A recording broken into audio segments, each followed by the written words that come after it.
Okay. Tuko live American Swahili News pamoja na Swahili Villa Online TV. Tunaungana na sauti ya Watanzania.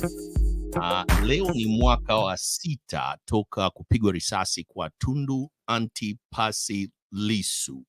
Na katika kipindi chetu cha leo tutaicheza ile lecture yake aliyotoa University of South Carolina hapa Columbia, South Carolina. Lakini kabla tujaanza kuicheza hiyo lecture yake ambayo alitoa kwenye darasa la wanafunzi ambao wanasomea diplomasia katika University of South Carolina, Alamo School of Business, Bishop Mpemba atatufungulia Good Morning Africa. Good Morning Africa, Bishop Mpemba, karibu.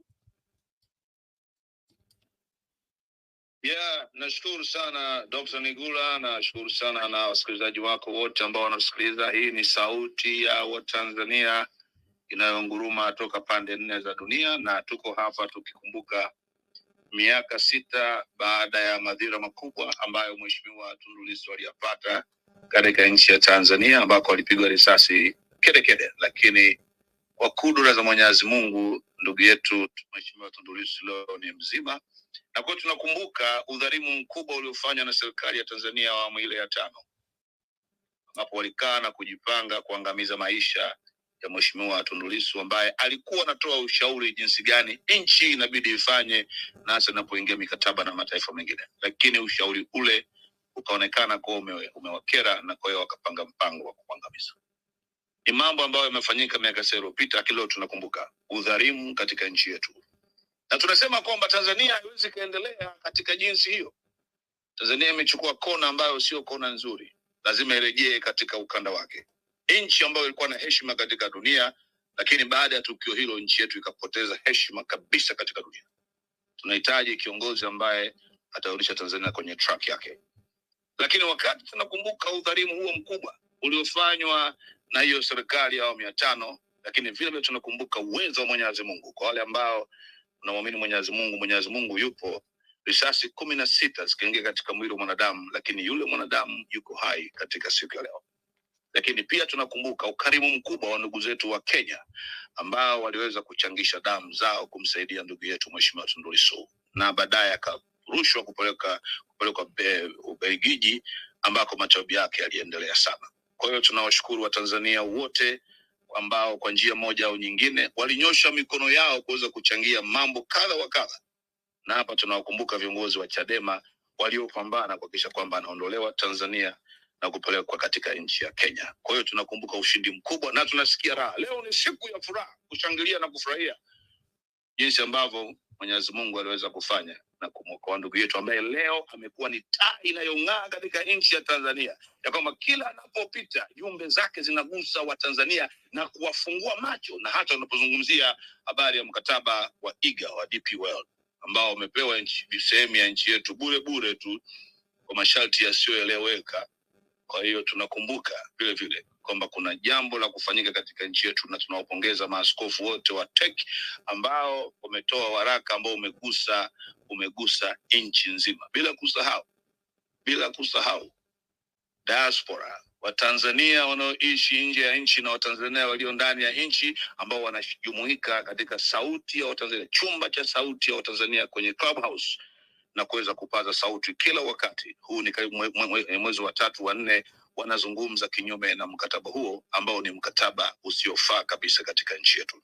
Hatuwezi tukaendelea kufurahia kuona ndugu zetu wa Masai wanapata mateso ili kama Mwarabu aweze kupata ardhi. Hatuwezi kufurahia badala zetu kuchukuliwa na Mwarabu na Watanzania kuwa katika hali ya shida. Lango la bandari ni sehemu kubwa sana ya uchumi katika nchi yote. Lakini kwa mkataba huu ni aibu kubwa kwamba viongozi wetu wanaweza kufanya jambo kama hili na hawataki kugeuka. Imefika wakati kama vile ambavyo tumeambiwa mara kwa mara na ndugu yetu Dr. Nigula kwamba it's time for the leaders in our country to repent. They need to change their mind. Wabadilishe fikra na nia zao waweze kuwasikiliza Watanzania. Haiwezekani tukaona viongozi katika nchi wanaoshadadia wageni kutoka nchi wapate fursa za kutosha katika nchi yetu na kuwakandamiza Watanzania wenyewe. Haifai. Nashukuru Dokta, naamini kabisa asante kutoka sauti ya Tanzania. Na mimi naongea nikitokea katika jimbo la Texas hapa nchini Marekani. Asante sana. Huyo alikuwa ni Bishop Mpemba, moja kwa moja kutoka katika jimbo kama alivyojitambulisha mwenyewe, jimbo la Texas hapo. Asante sana. Hii ni American Swahili News pamoja na Swahiliville Online TV, tuko live. Tutacheza hii hotuba, tutacheza hii lecture, sio hotuba, ni lecture ya Profesa Tundu Lissu ambaye alikuwa akiongea na wanafunzi wa International Studies na African Government kutoka hapa katika chuo kikuu cha University of South Carolina Dalamo School of Business. Asanteni sana Sauti ya Watanzania. Sisi tuko upande wa pili huku, tunaendelea na kipindi chetu. Tutamrusha Tundu Lissu. Kama mnataka kumsikiliza, mnaweza mkaenda, tutawaleteni linki msikilize Tundu Lissu akimwaga madini kuhusiana na demokrasia katika bara la Afrika na hususan Tanzania. Asanteni sana Sauti ya Tanzania. Asante sana. Bishop, nimependa sana, umenyoosha rula Bishop. Nimefurahi sana. Okay. The right timing kabla ulikuwa hujaondoka. Sasa hebu tumsikilize Mheshimiwa Tundu Lissu akiongea hapo Dalamo School of Business.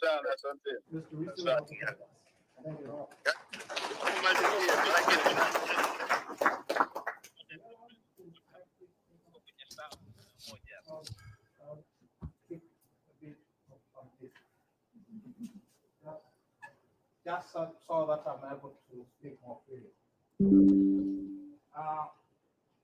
Thank you very much for the invitation. I'm a Tanzanian. I'm Tanzanian, as Rob was saying. Political activist for Tanzania. Been active in Tanzanian politics for many years.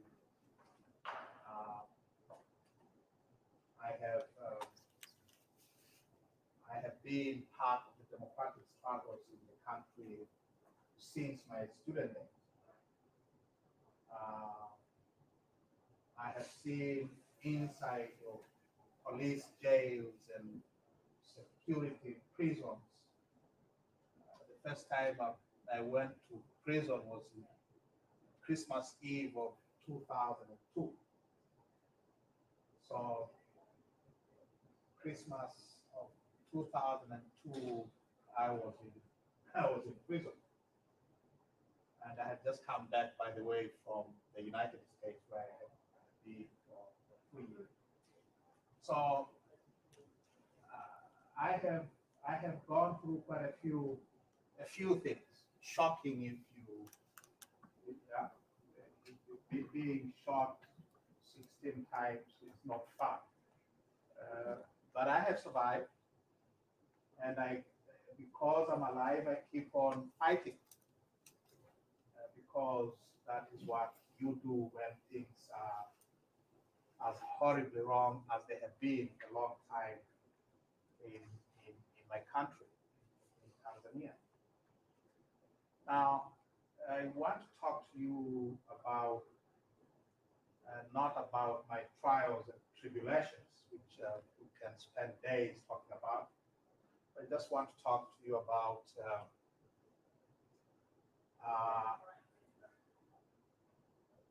constitutional reform and the fight against corruption. If you will, another way of putting it, why democracy is important in the struggle against corruption. My assumption is, and has always been, that corruption thrives most in countries or regimes where there is no democracy, where the government cannot be held accountable either by parliament or through parliamentary means, or where there is no free press, or where the judiciary, the courts are not independent, or where civil society, you and me, are not organized. In other words, where there is democracy,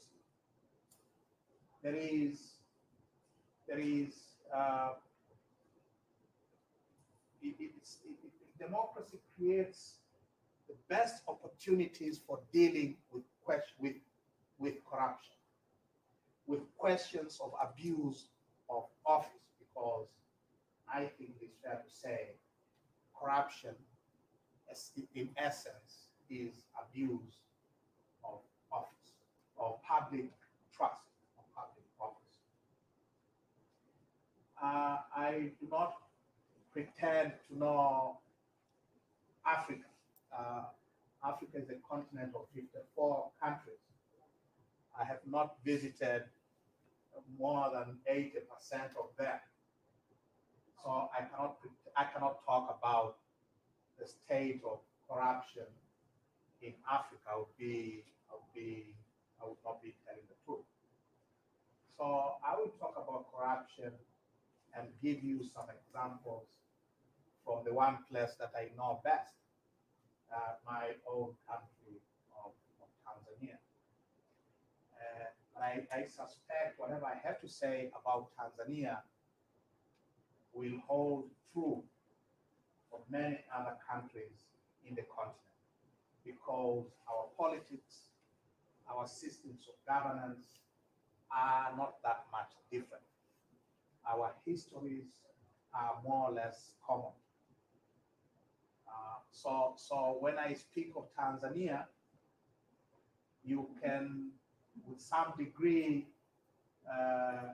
take it that I'm also speaking of Kenya to some extent, or about Angola, or perhaps about Nigeria, or any other typical African country.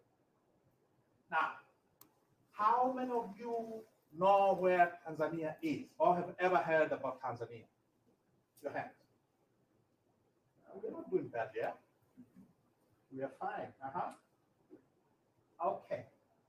How many of you have ever heard of Mount Kilimanjaro? Anyone read The Snows of Kilimanjaro by Ernest Hemingway? No? Some of them. Ernest Hemingway won his Nobel in 1954, not because of the snows of Kilimanjaro, but he had a lot of stories to tell about the then Tanganyika. Tanzania was then called Tanganyika. Some of his best writing came from big game hunting Tanganyika. So Tanzania is the land of Mount Kilimanjaro, the highest peak in Africa. It's the land of Serengeti, perhaps one of the most magnificent natural attractions you find anywhere in this world. Tanzania is a country of about 60 million people today. It is the largest country in East Africa. It has been independent since 1961 from the British colonial rule. The British colonized pretty much everybody, including Americans, you may remember. For a long time, Tanzania has not been, and still is not, a democracy. And that is why we have a situation where a parliamentary leader could be gunned down 16 times inside a heavily guarded government housing compound, as I was on September 7th, 2017. So we are not a democracy. And because we are not a democracy, we're also very corrupt, very corrupt system, a very corrupt state. It is a country where people in government who hold government offices can steal without any consequences. one of our former presidents who died last year, he was president for 10 years between 1995 and 2005, Benjamin Mkapa, wrote memoirs. He published his memoirs just before he died. And in his memoirs, he says somewhere that when he was president, he and his people, the central bank governor, the minister of finance, they connived to steal $100 million from the central bank in order to finance the ruling party's electoral campaigns for 2005. He writes this in his memoirs. And he could only write that in his memoirs, safe in the knowledge that he is completely protected. There will be no consequences. There are no consequences if you are a government official of any consequence. And that's why the former president, will publish a book in which he admits that they're just stealing money left, right, and center. So we're not a democracy. Now, what are the features? What are the constitutional features of an undemocratic state? What is it about Tanzania? If you look at our constitution and our political system, tells you immediately that this is not a democratic state. And what is it about those features, those constitutional features, which permit corruption? An undemocratic state, the first thing that you notice about a typical African post-colonial state, a typical African post-colonial state was a very undemocratic and has been a very undemocratic state. Now, one of its principal features is concentration of powers in the office of the president. Our presidents are what a constitutional scholar from Nigeria has called imperial presidents. They have powers that remind you of absolute monarchies of 17th and 18th century Europe. Their powers are vast and they are unchecked. In the United States, your president does not get to appoint anybody of consequence without going to Senate for confirmation, right? Every presidential appointee is confirmed by Senate. Is that right? I think my constitutional history of the United States tells me that, at least, that presidential appointees must be confirmed by Parliament, by Senate. The president of the United States cannot use any money, cannot use any taxpayer's money without the authority of Congress. Is that right? Yeah. Now, in a typical African state, the president basically appoints, and this is provided for in the Constitution. The president appoints literally everybody. All ministers, here you elect your governors, right? And sometimes you even elect your police chiefs. Is that right? The president appoints all ministers, all governors, and not just governors, county executives, appoints all judges, appoints all heads of government entities like the Electoral Commission or Telecommunication Commission or your Securities and Exchange Commission. They are all appointees of the president. Did I say judges? All judges, all registrars of all courts, all chief executive officers of companies or corporations or other institutions owned by the government. The president appoints the military chiefs, all of them. All right. So the Tanzanian president, and by Tanzanian president, read a typical African president, is a very powerful person indeed. And all of these appointments are without any parliamentary oversight. Any. No parliamentary confirmation like you have here. And because the president appoints everybody of consequence, of any consequence, these appointees of the president are all the president's men and women. They are accountable to the president and the president alone. The president can dissolve parliament. In fact, he appoints a certain number of parliamentarians. In Tanzania, 10 members of parliament. So if one speaks of a view of Congress, here is congressmen and women are elected, right? In Tanzania, a certain number of them are appointed by the president.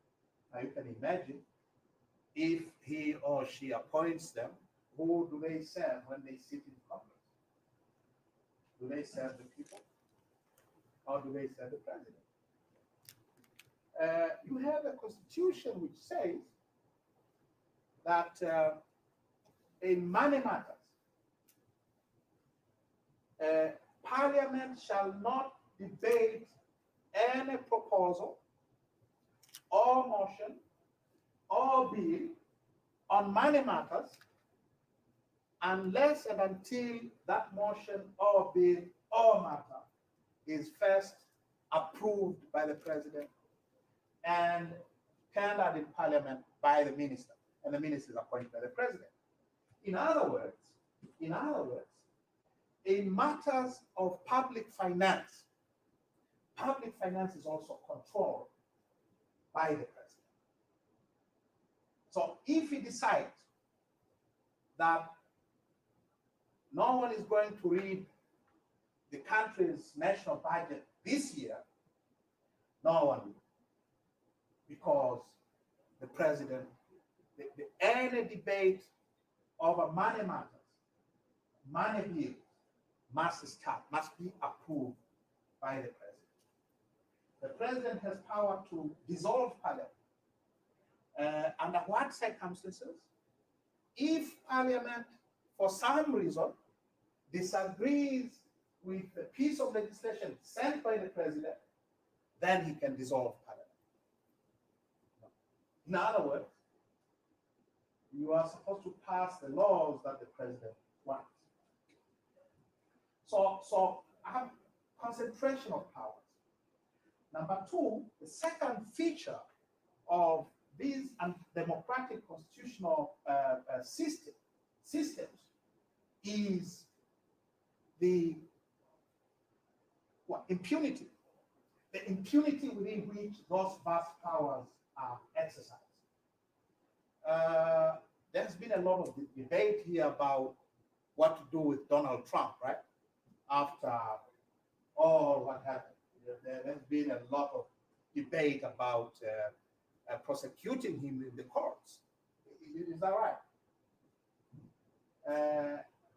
In Tanzania, the president is effectively above the law. He cannot be prosecuted for anything he does or refuses to do or ignores to do while he's in office. And that's why President Mkapa could write in his memoirs that he and his fellow crooks, stole $100 million and get away with it. So the president enjoys the kind of protection against criminal prosecution that reminds you of, like I say, of 17th and 18th century constitutional monarchs or absolute monarchies of Europe. He's beyond control. He cannot be controlled by parliament. He cannot be taken to court. He controls the instruments of violence.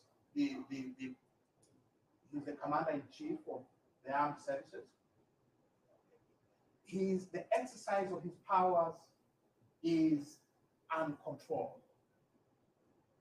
The president exercises powers in other spheres as well. In Tanzania, our land law starts by declaring that all lands in Tanzania are public lands at the control and disposition of the president. If you look at our mining law says all minerals in Tanzania are public property at the control and disposition of the president.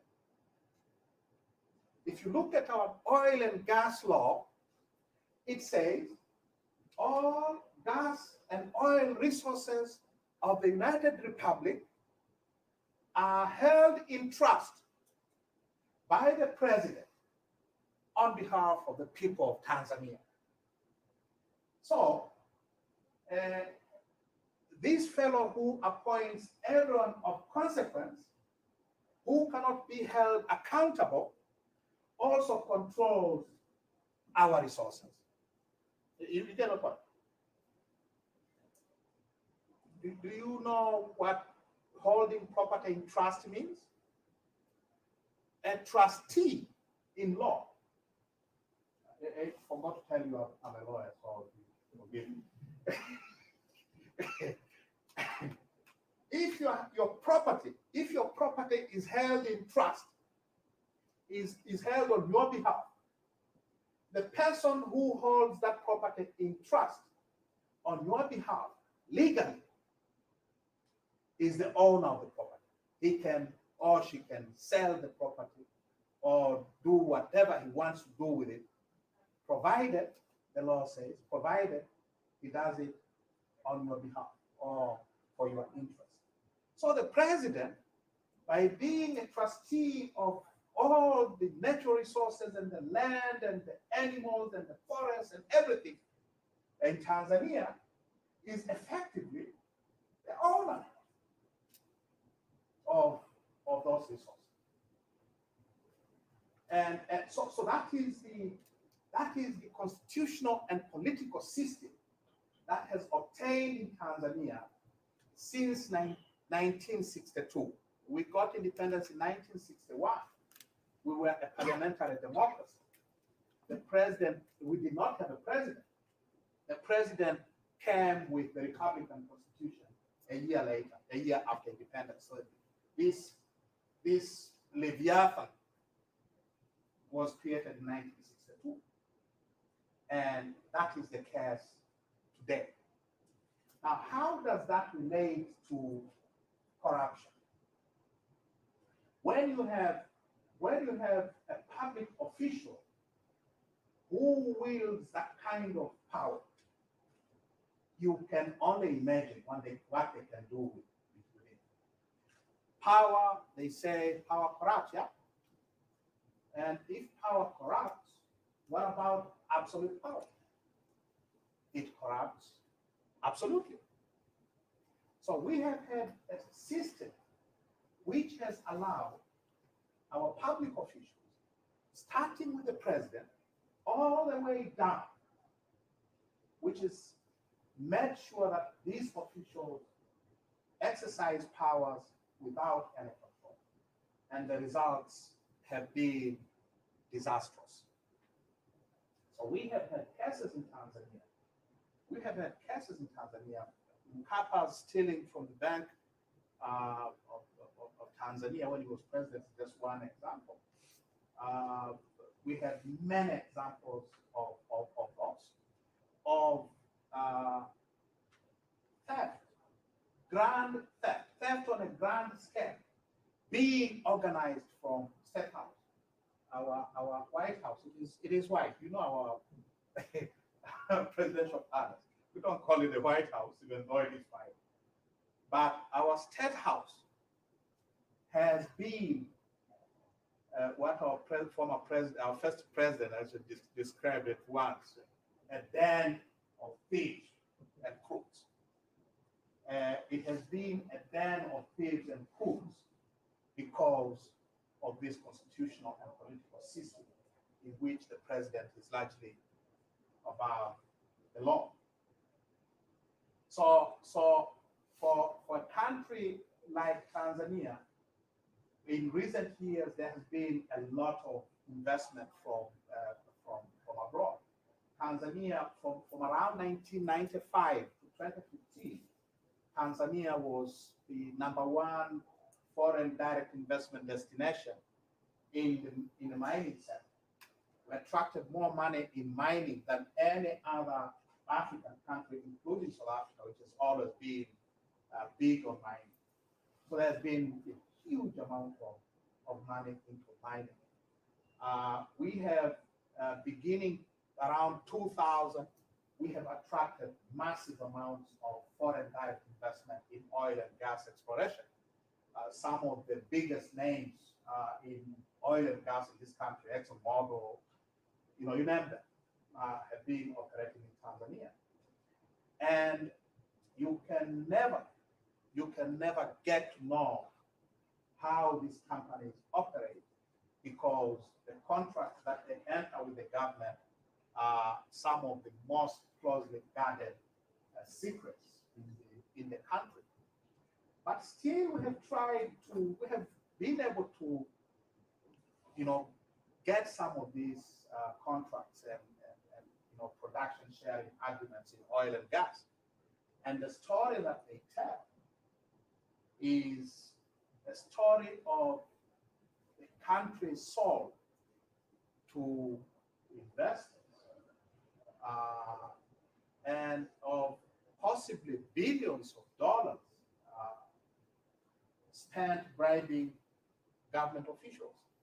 We have cases which a few years ago, one major case was actually investigated by the Serious Fraud Office of the United Kingdom, in which the former Attorney General was found to have almost $600 million in bank accounts in places like Guernsey, like the Cayman Islands, Bermuda, and so on and so on. It is that way because of the way the constitutional system is organized. Now, I want to finish on a slightly brighter note. I even myself get tired of telling this doom and gloom. We have struggled and we continue to struggle to change the country, to change our constitution and our politics, to create a system which allows citizens, which allows our elected representatives to control the workings of the government, which allows the people to know what elected officials are doing on their behalf. So in the past few years, we have been engaged in a great struggle to get a new constitution for the country. And some of the results of that struggle are what happened to me in 2017. These systems don't change peacefully. They don't change without resistance. And so in the past 5 years, we have seen the kind of repression in the country that is without precedence in our country. I'm lucky I survived. I survived the 16 shots. A lot of people I knew, a lot of my friends and colleagues, some of them have disappeared. Disappeared and will not see them again. Others have been killed. Many have been sent to prison. As I speak, the national chairman of my party, we are the largest opposition party in the country. And my party chairman is in prison as we speak, charged with treason. Anyone knows what treason is? Huh? You know what treason is? If you want to kill your president, or you want to overthrow the government using unconstitutional means, you have committed treason. And treason offense carries death penalty. So my party chairman is facing terrorism, not treason. Sorry. He is facing terrorism charges. What did he do? He has been organizing national effort for constitutional reform to create a better constitution for the country. And for that effort, for that reason, he was arrested, shackled, driven 1,000 kilometers from Mwanza in the northwest to Dar es Salaam on the coast. And after 6 days of being held in Communicado, he was charged with terror offenses. If you're charged with terrorism offenses, however ludicrous, you cannot be bailed. And so he's in prison until such time as he wins his case or the charges against him are withdrawn. That is not a very bright note to end. The bright note is there has been a lot of food pushback. There has been a lot of fight back. We have not taken it lying down. We have not accepted this reign of terror and this corrupt system. We have fought back with organized under terrible conditions. But Tanzania today is, I think, the opposition in Tanzania today is even stronger than it was five years ago when the repression began. Internationally, for a long time, Tanzania did not appear on international radar screens at all. We always had a very good press. But in these 5 years, international awareness of the situation in Tanzania has grown. We have a lot of support internationally. In the past 2 years alone, I have been to Washington, D.C. to speak to members of Congress, to speak to people in the State Department. This is my 4th time. Western media, American media is much more aware of what is going on now than it was in years past. We have friends, we have supporters,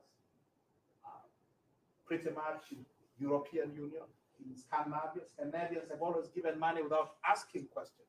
They are beginning to ask questions. And therefore, the hope is that a government, however strong, however corrupt, cannot withstand this kind of pushback from inside the country and from outside the country. That is the hope, and that is the bright spot. I think we shall win. I think we will get a better kind of country that we deserve. I'm done. If you have questions, I would love to answer. Yes. So I have a couple of questions actually, but I just want to say thank you for coming today. You speaking to us. It was very nice little speech, even if it was brief. And I know you would want to speak more. I can go on and on.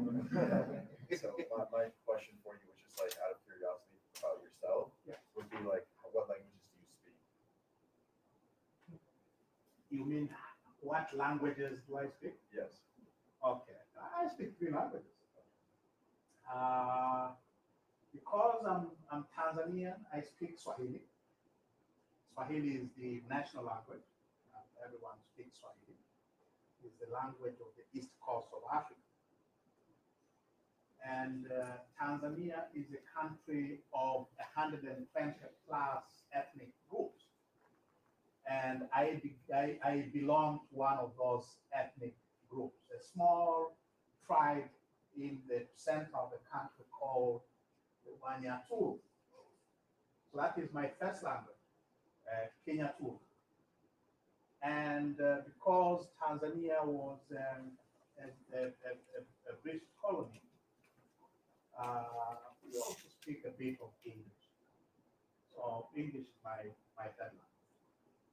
I've been in Belgium for it's going to be 4 years in January.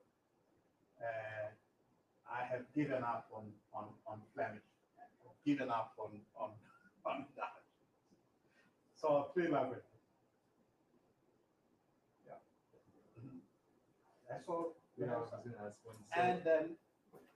Awesome. Thanks again for coming out today. But so my question was, you mentioned how 10 parliamentary members are elected or appointed by the president. So how big is Parliament in general? How much sway does that, like, is that 10 pretty significant in this sway? That's a valid question.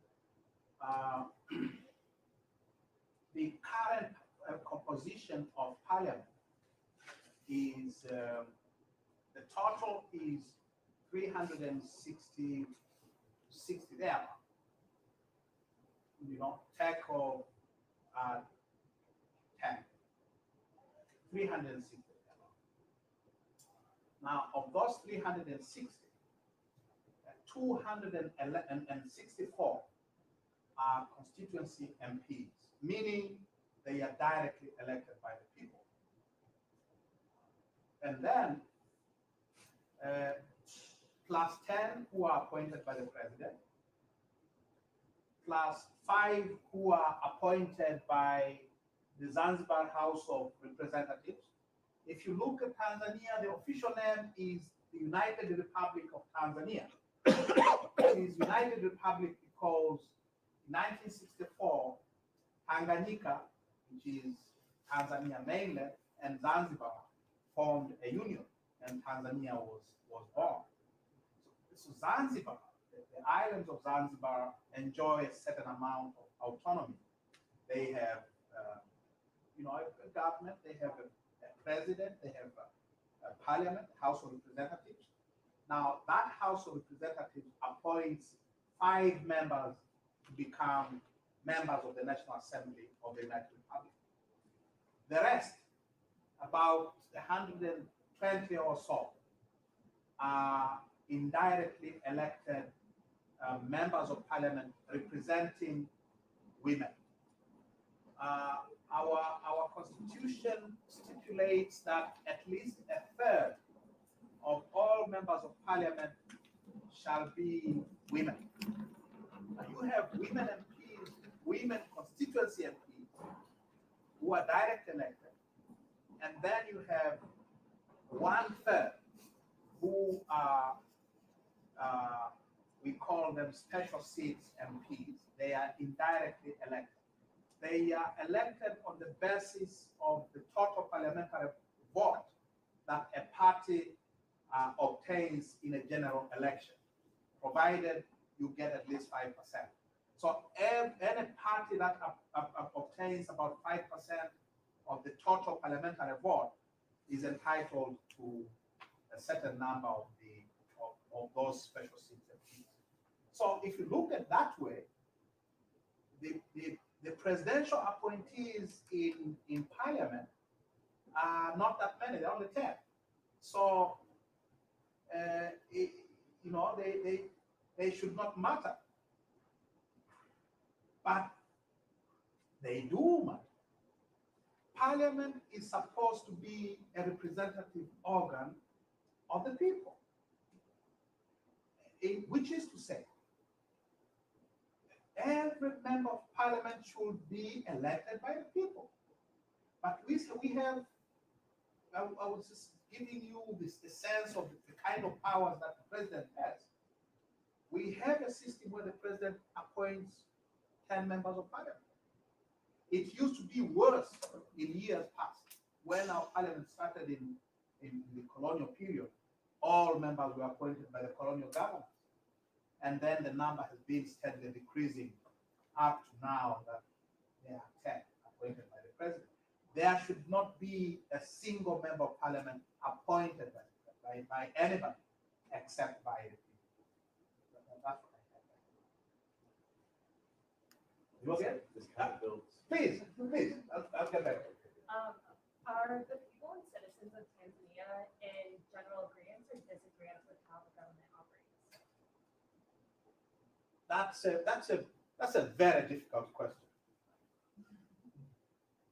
They will say they have been winning elections, and therefore they will say that the Tanzanian people have accepted this kind of state of affairs. But we have a system in which the president appoints, as I said, he appoints the National Electoral Commission. He appoints the returning officers. The returning officers here, how do you call the returning officers? Secretary of State. The Secretary of State is the person who declares election results here, right? That is the case, right? I should think so. County administrators. Hmm? I think the county administrators too. For the state, I think it's the. Okay. At the state level, do you have people appointed from Washington, D.C. supervising elections here? No. Here elections are supervised locally. In Tanzania, the people who declare the winners are appointees of the president. He can hire them, he can fire them.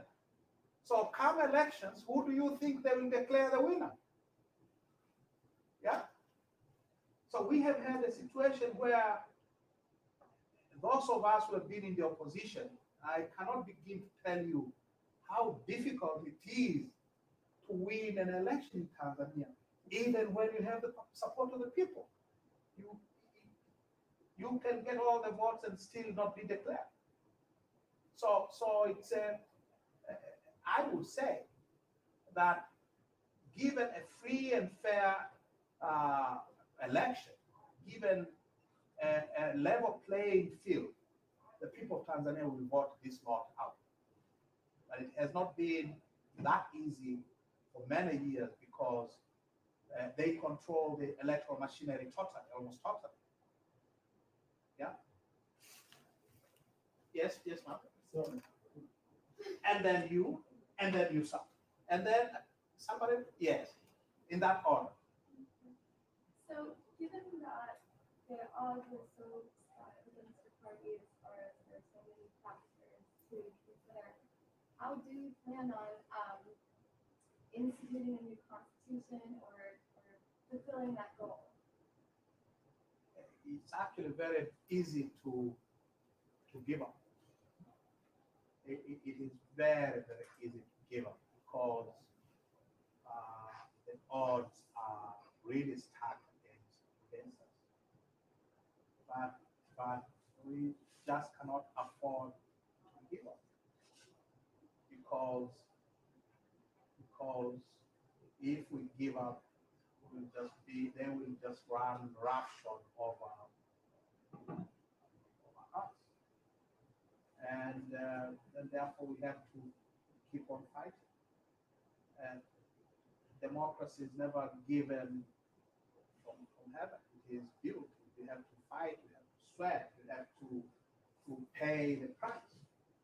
You people in the United States know this very well. You know, this country has a long tradition of people fighting to create, better and more just systems here, right? How easy were the civil rights struggles of the 50s and 60s? How easy were they? Yeah. How easy was it to end slavery? it had, my knowledge of the U.S. Constitution is there was a time when black people were three-fifths of a person.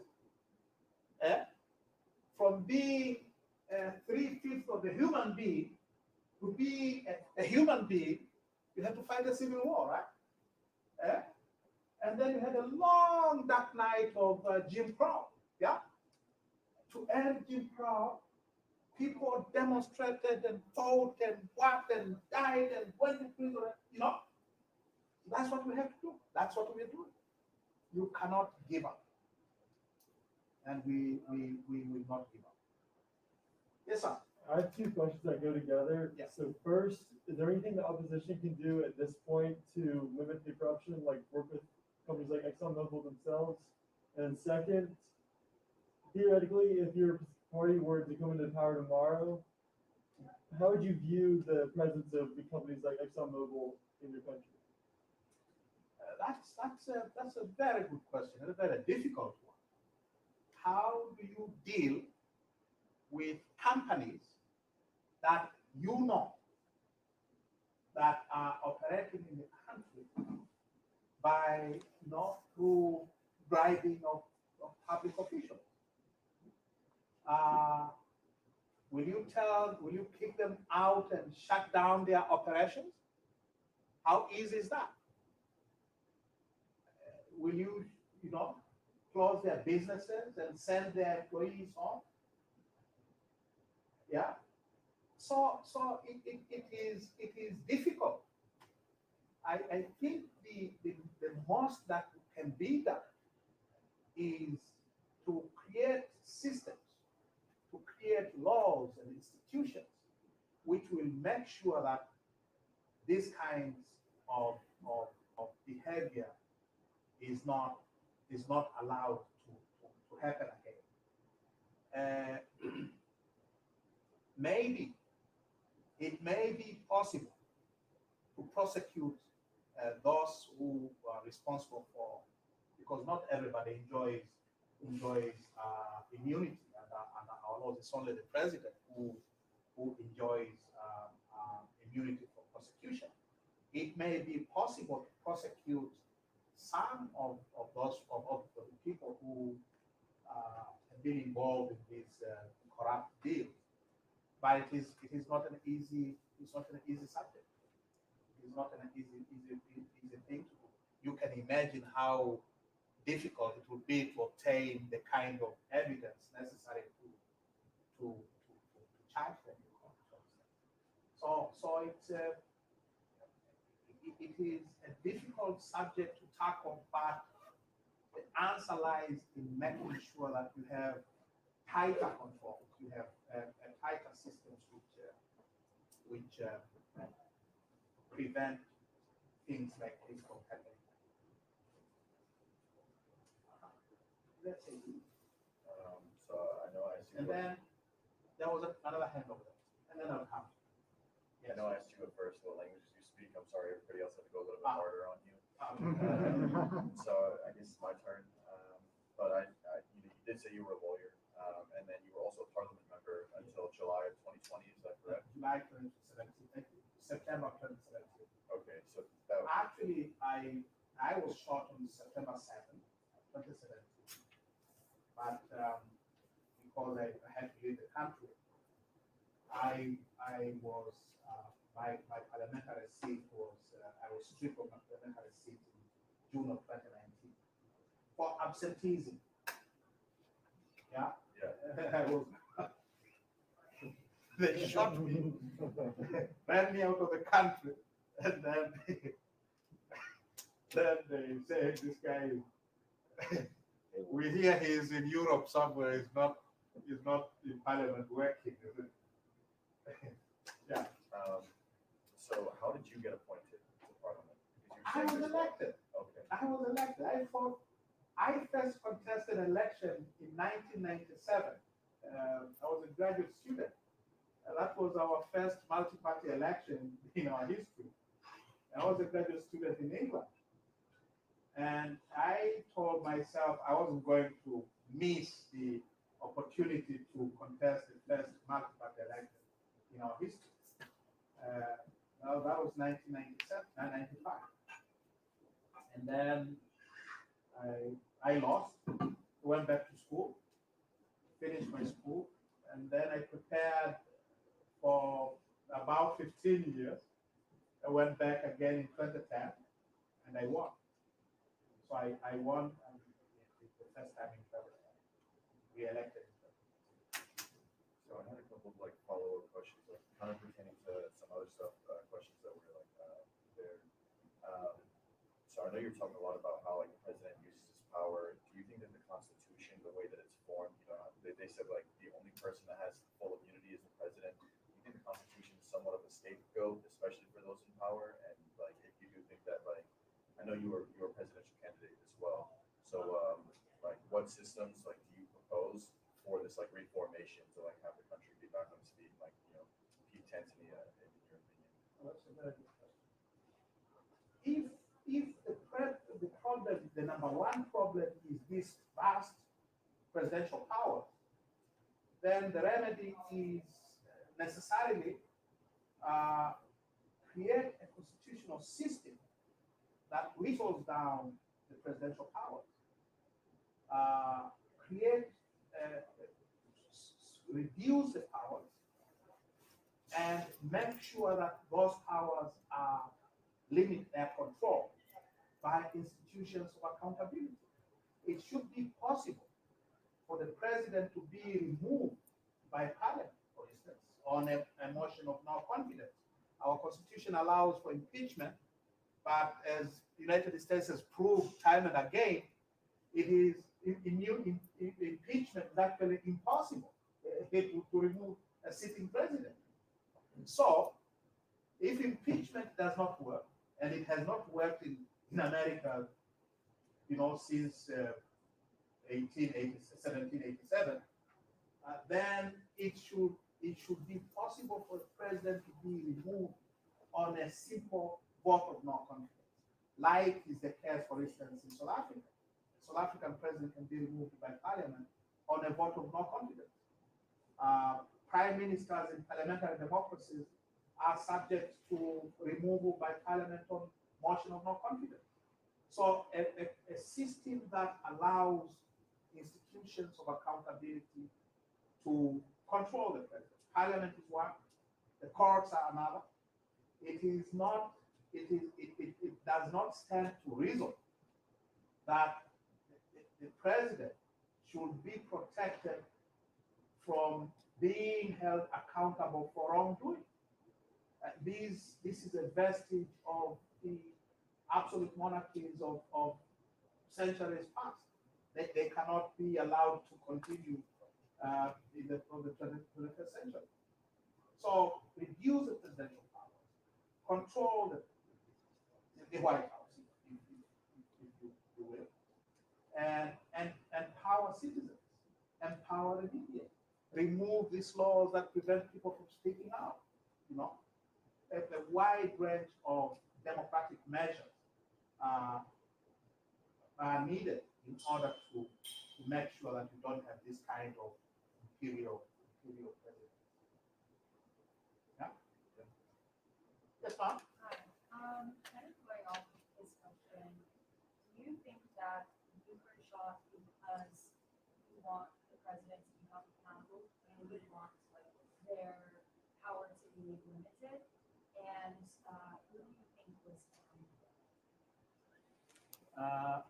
That is, let me say this. In the year before the shooting, between June 2016 and July of 2017, I was arrested 8 times and charged in court 6 times. As we speak, I have 6 different criminal cases facing me in Tanzanian courts. And all those arrests and all those criminal charges are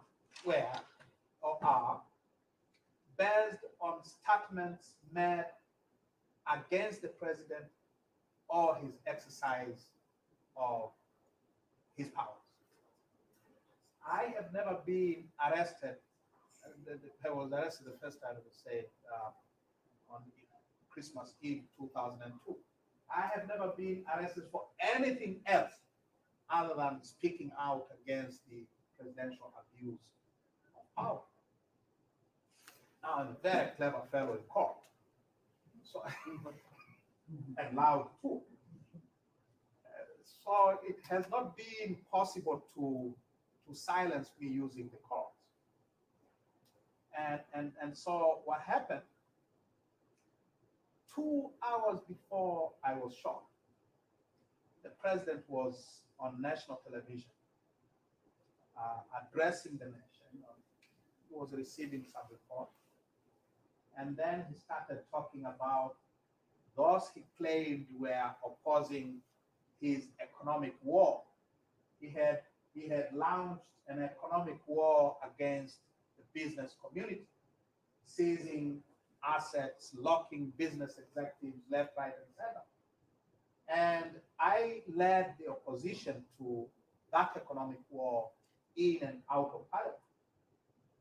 So 2 hours before I was shot, the president said on television that those who oppose his economic war do not, his exact words are, they do not deserve to survive. Those are his exact words. And 2 hours later,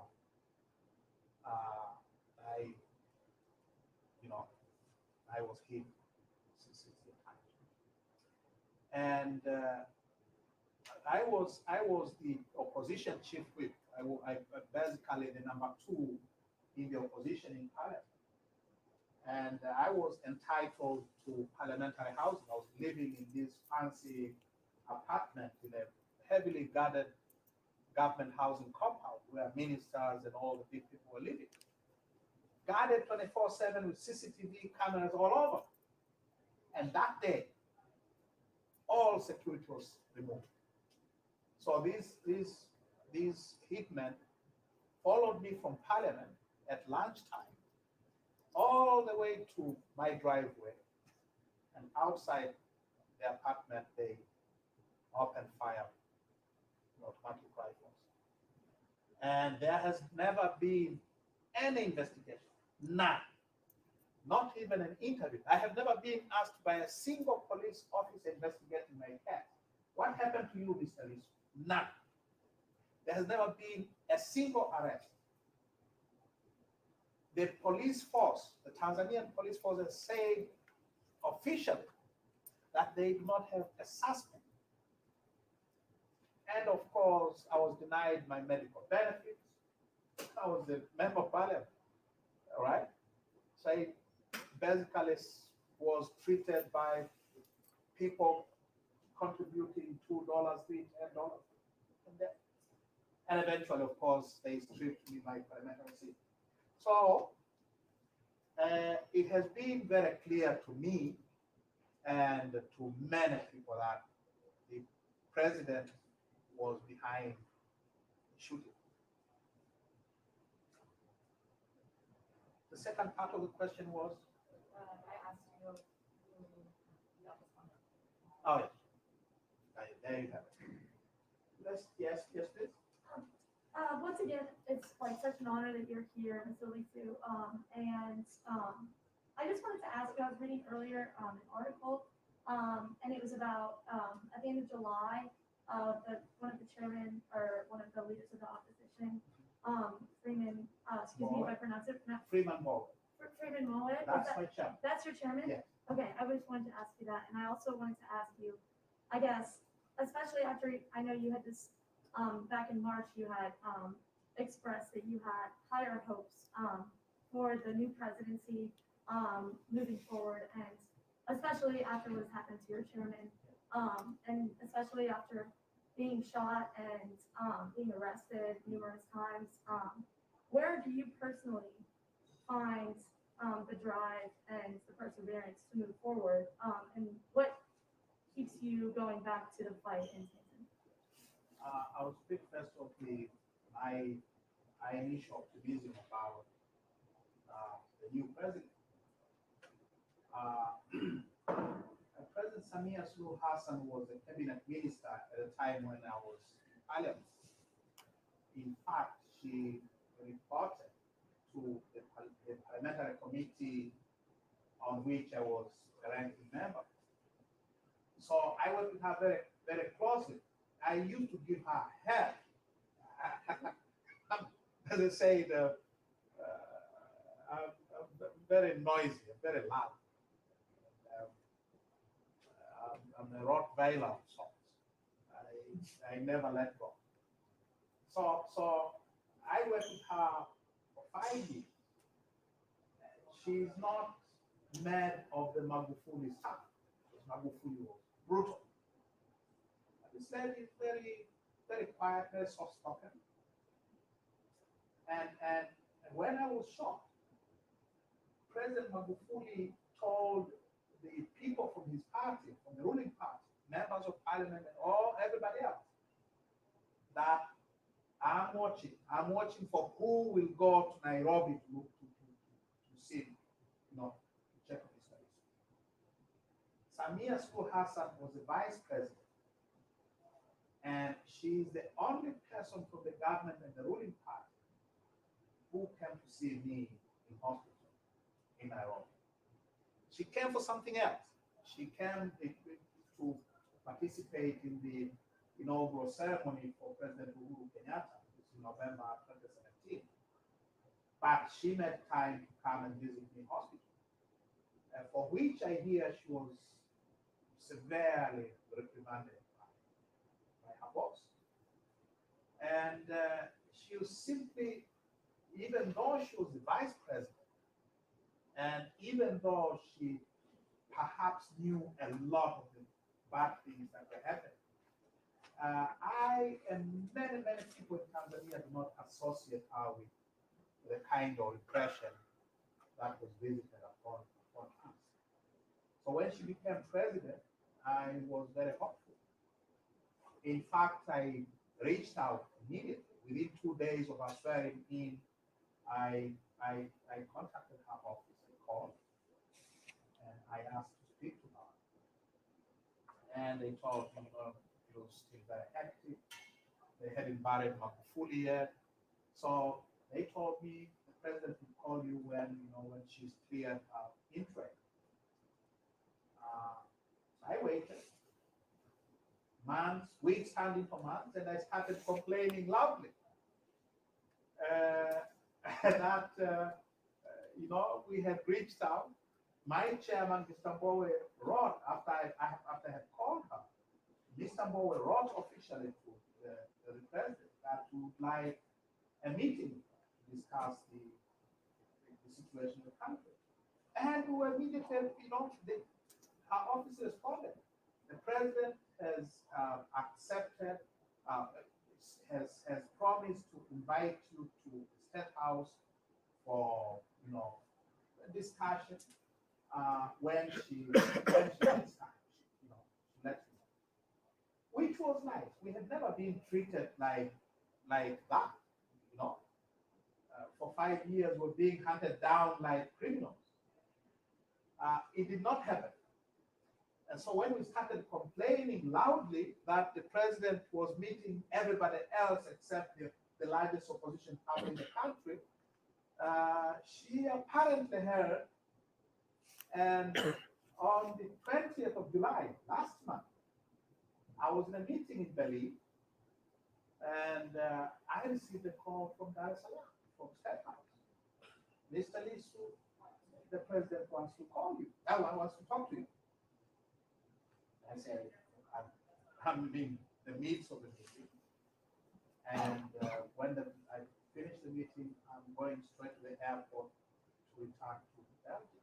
Is it possible to talk to her tomorrow? And they said, yes. We'll call you tomorrow. That same evening, they arrested Mr. Moore. And after my chairman was arrested, later charged with with terrorism. I think there was no reason for the president to call me again. So she didn't call. But the story that I heard was the Magufuli loyalists. She inherited, when she became president, she inherited the entire machinery of government and its personnel, which was made in the image of John Pombe Magufuli. And these Magufuli loyalists are basically exercising power. She never had a political base of her own. So that she's surrounded by these vultures who were terrorizing us during the Magufuli years. And I believe, and this is what I've been told, that arresting Mr. Moore and charging him with terrorism was intended to basically spoil things. If your chairman is being held, and everyone knows that these are just fabricated, this is a fabricated case, then chances of dialogue are nil. So there are spoilers. There are people, very powerful people within her government who are spoiling things. And these are the people she inherited from her predecessor. What keeps me going? I'm alive. If I give up, what will I explain to everyone about all these terrible injuries that if all that was needed to get me out of the rest is the shooting, then they win. Yeah? I'm not going to allow them to win that. So I'm alive and the fight continues.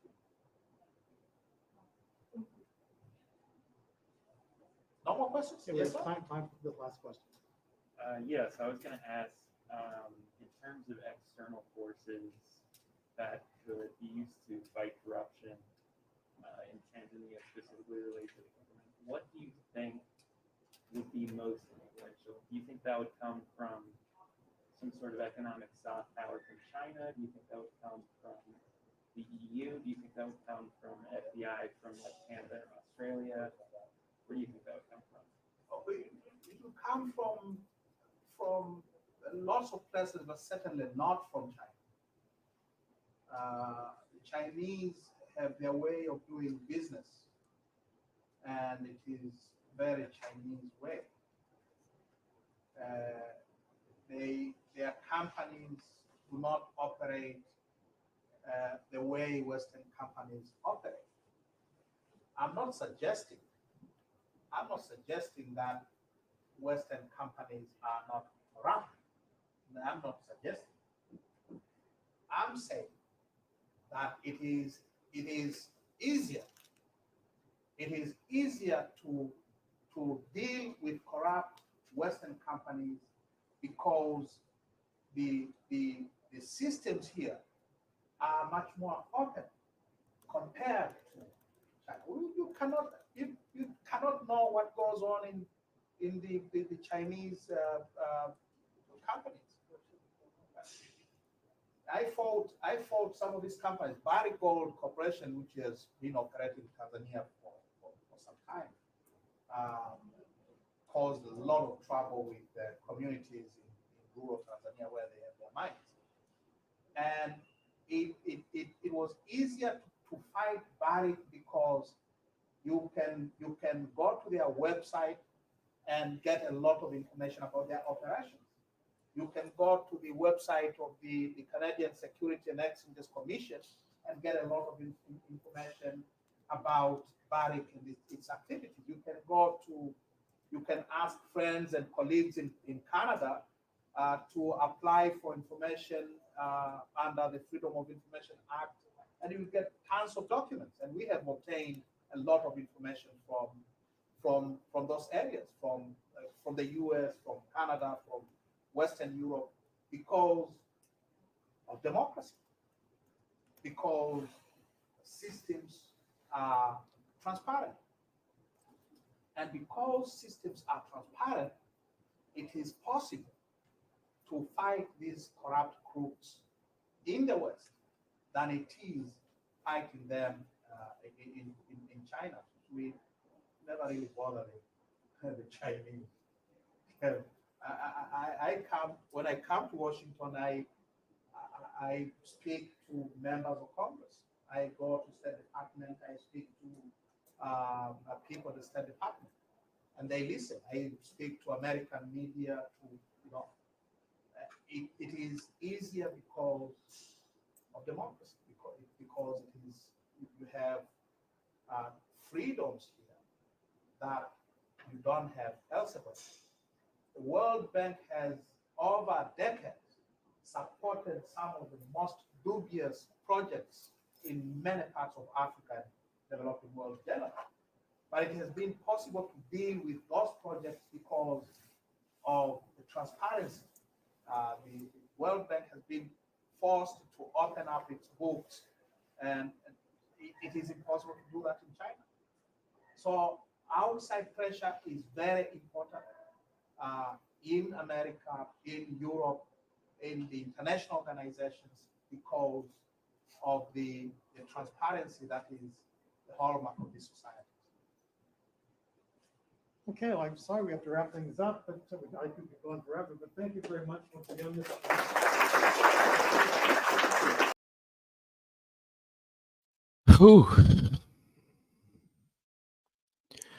Mwaka wa 6 na alikuwa akiongea hapo Dalamo School of Business kama mlivyomsikia.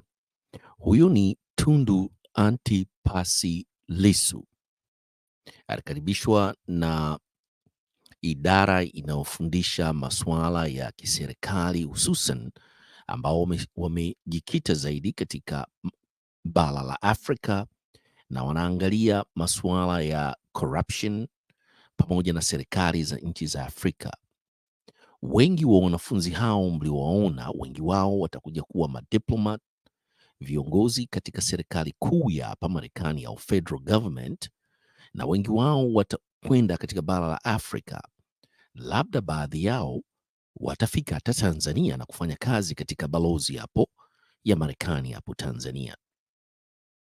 Practical teaching, na wamepata fursa ya kuongea na Tundu Antipasi Lissu ambaye alikuwa kama profesa katika darasa hilo. Huyo ni kiongozi, sifa za uongozi zinaonekana darasani.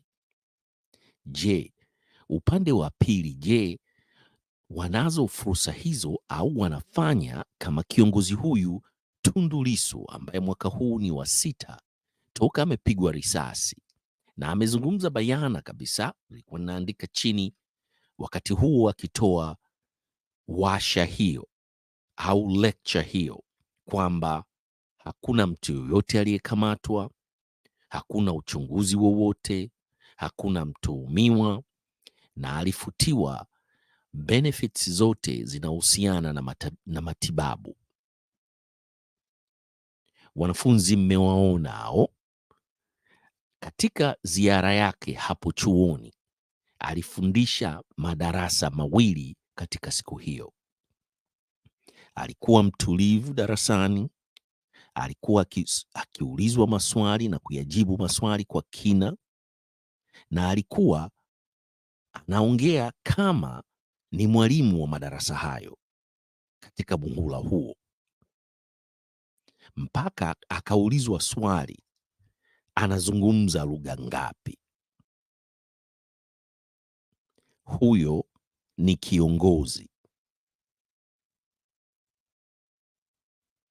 Tundu Antipasi Lissu hana cheo chochote kama wanavyoitwa wengine madaktari. Ni Tundu Antipasi Lissu. Watanzania wanawahitaji viongozi kama Tundu Antipasi Lissu. Nchi ya Tanzania inamhitaji Tundu Antipasi Lissu. Freeman Aika Mbowe, kama mzee Mwalimu Msuya alivyozungumza katika mahojiano yake na ITV, wakajifunze upande wa pili CHADEMA.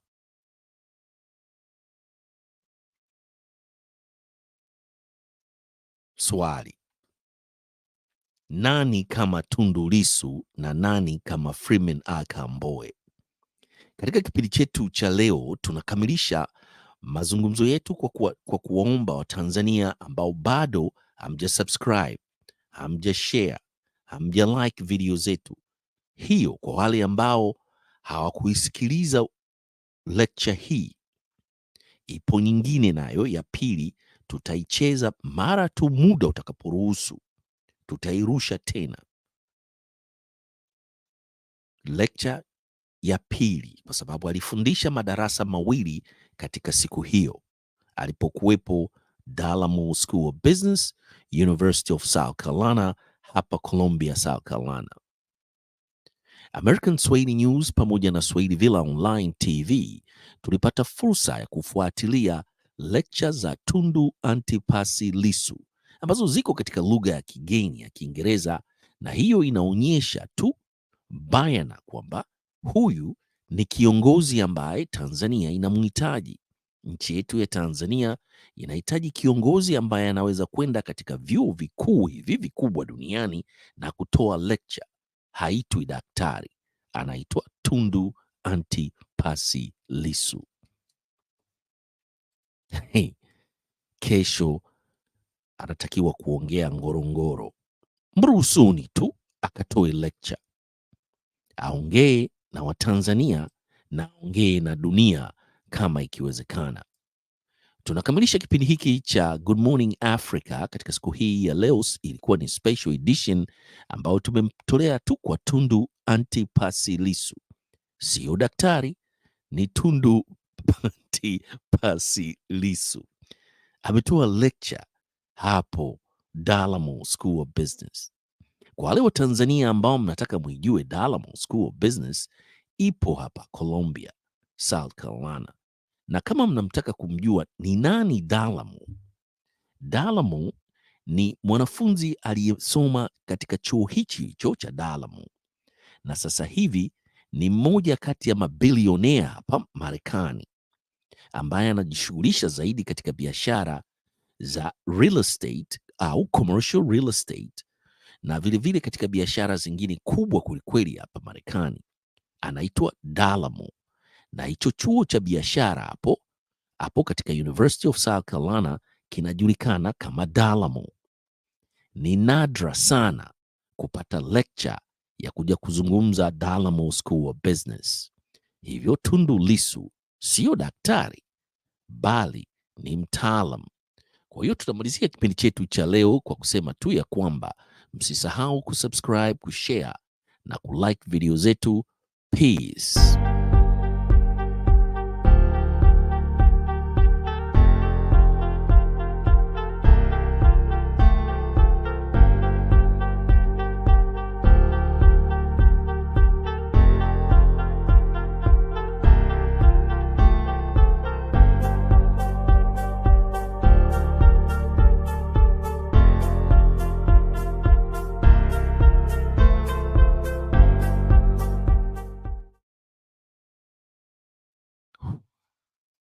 Wow. Asanteni sana kwa kuungana nasi moja kwa moja kutoka katika studio zetu za hapo. Huyu ni mtangazaji wenu wa siku zote, Dr. Patrick Digula. Peace. Tutaungana tena kesho, tutaendelea, tutawaleteni lecture pili ya Tundu Antipas Lissu kesho. Asanteni sana.